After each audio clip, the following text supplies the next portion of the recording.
name is Chris Burrell. Okay, what school do you teach at? I teach at Burrell Elementary, which is in Irvington. Okay, what grade? I teach second grade. Okay, so tell me a little bit about The Leader in Me. The Leader in Me is a movement that's based on a book that was written by Stephen Covey, and that book comes from his original book, The 7 Habits of Highly Effective People. Okay, how did you start it at your school? A teacher that goes to our school had visited a relative of hers, and her children were in a Leader in Me school, and she was watching these kids and seeing the amazing things that they were doing and the language that they were using. And so she came back to our school and said, we need to read this book, which is The Leader in Me, and the 7 Habits of Happy Kids. And my principal read it, and she chose a few teachers to read it, and we all fell in love with it and knew that it would do really great things for our kids at our school. Okay, how is it beneficial to the students and or the teachers?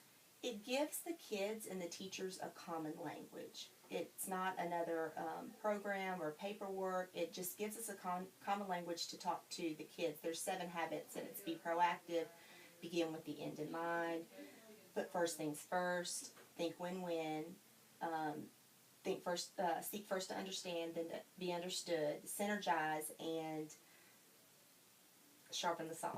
Okay. So, and using those words and, teaching the kids what those things mean. When there's conflict or group work or anything that they do, we use that language to talk. That's great. How do you incorporate it in your everyday lessons? Anything that you do, any story that you read, any math work that you do, group work, habits are all in there like already. We read the book Froggy Gets Dressed. And in Froggy Gets Dressed, Froggy runs out and he forgets his hat, so he has to come back in. Then he runs out and he forgets his socks, so he has to come back in. And he runs out and he forgets his underwear, which the kids love, and he comes back in. Well, after we read the story, which is a story that I read every year regardless, we came back in and we talked about putting first things first and beginning with the end in mind. If Froggy had put first things first, then he would have known he had to put his underwear on before he could put his pants on. And so we brought out, and I teach second grade, we brought out a list, a piece of paper called the Prioritizer, and we talked about what they do in the morning, their normal morning routine.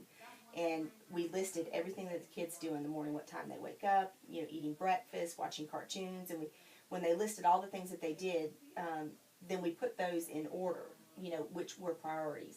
And the kids, they understood what our priority was, and they understood how to put first things first. And that is, any story you read, I'll say, okay, what habits did we hear? And they'll start saying, oh, they think win-win, or, oh, they synergized, and it's great. It's, it's just a common language. That sounds great.